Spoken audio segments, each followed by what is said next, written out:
Welcome to a reading from the Science of Mind magazine, the Daily Guides. And these are for, of course, February 2025. And the writer is Eugene Holden. He's a religious science practitioner, just in case you don't know. I've mentioned it a bunch of times already, but here we go. So here's the reading, and then I'll maybe have some observations.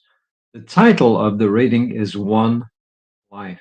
One Life. And of course, as I said, Monday, the 24th of February, 2025. And this is a fairly well-known quote from the Buddha, who says, "Thousands of candles can be lighted from a single candle, and the life of the candle will not be shortened.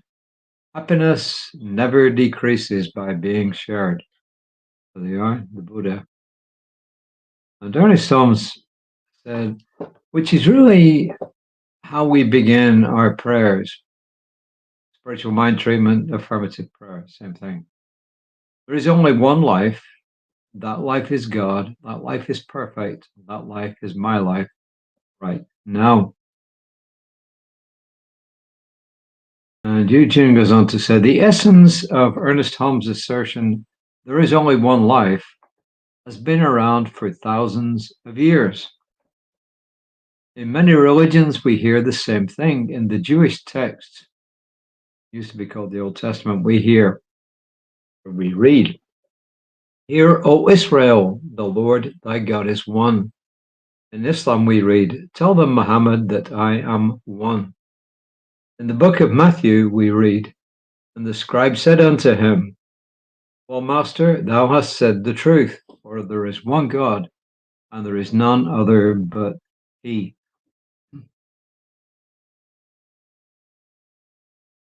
Eknath Iswaran, an Indian spiritual teacher, said this about the Upanishads, a Hindu spiritual text. Actually, it's a major Hindu sets of holy texts, the other ones being the Vedas.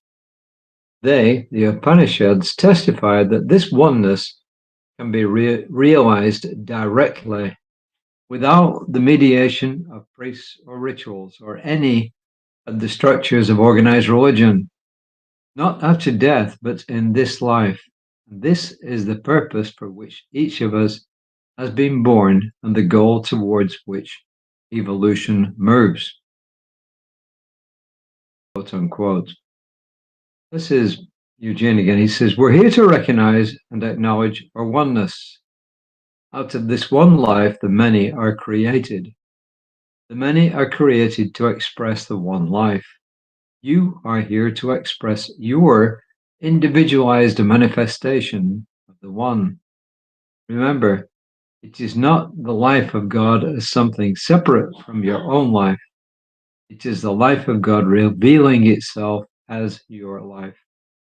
You are the way that God, love, peace, joy, whatever else you want to name it, shows up.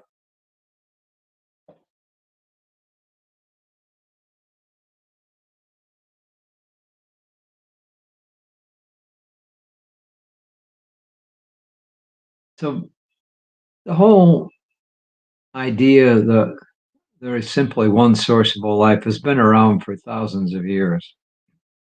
So it's nothing new when modern day mystics or modern day religions proclaim that God is one, that there is only one expression. As I said, it's been around for thousands of years.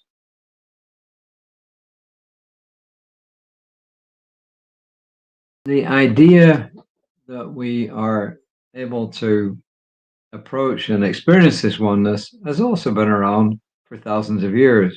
It's called meditation. So it's up to each of us, if we want to find out, to try out meditation. If you've never tried out meditation, there's lots and lots of literature out there that can help you. But the simplest way is simply to pick a mantra, concentrate on your breath, and begin in a small way. Begin with 1, 2, 3, 4, 5 minutes, and then kind of build up from there. So the mystics throughout the ages, mystics of all kinds, Christian mystics, Islamic mystics, Hindu mystics, Jewish mystics, Native American mystics, indigenous mystics across the planet, people in almost every religion who have mystics have been telling us over and over again that there simply is one and that we are all expressions of this one. And that's really all that that means. And if you agree that there is some source that produced everything and brought everything into existence, and that that is all there was, then the only way you could do it is to bring it into existence outside of itself. Well, and what Eugene Holden and the Buddha and Aristotle have been saying is factually true. So the only way to find out really is to experience it and is to try meditation. So as I said, you know, we do a meditation every Sunday in our service. It's not quite the same as this. It is a little bit kind of, but as I said, the best way is just to try very slowly to settle into some quiet time. And every time a thought comes in your mind, there's lots and lots of ways to deal with it. You can just ignore it and carry on, or you can acknowledge it and then carry on. But the perfect way really is just to keep practicing until at some stage you're able to get into that stillness, that oneness, and experience it.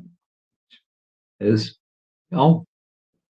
That's really all I got to say. May not be a wonderful explanation, but then again, you cannot explain the inexplicable. It's impossible. All you can do is to go into meditation and you will have your own experience, and we'll all have our own different experiences. And have many people had mystical experiences throughout millennia? Yes. Are people having mystical experiences today? Yes. Have some of us who teach this have mystical experiences? Yes. Bottom line is we can actually experience this through meditation. So, the affirmation is, I am one with the good of life. I'm one with the good of life. I am one with the power and the presence of the divine. I'm one with the power and the presence of the divine. And if you've never tried this before, just give it a shot. Nobody is asking you because of these readings to change your religion or your no religion. What we're asking you to do is give it a shot. And if you need help, as I said, there's lots and lots of stuff out there. There's plenty of apps out there that can actually help you. Guided meditations, there's plenty of stuff out there. But just make sure that if you pick one, that it's positive. And that's really all I got to say. Reverend Lisa will be back with the Voice Celestial tomorrow morning at 9:15-ish. I'll be back tomorrow. That's a real challenge tomorrow. This is a major challenge. It's either going to be like 3:30, 4 o'clock, or it's going to be somewhere around about 9 o'clock in the evening. So I'm not sure. I got a really busy day tomorrow, really a packed schedule, and I got to travel around quite a bit. So, but I will be back at some stage tomorrow, even if it's 9 or 10 o'clock in the evening. I will be back. So until next time, namaste.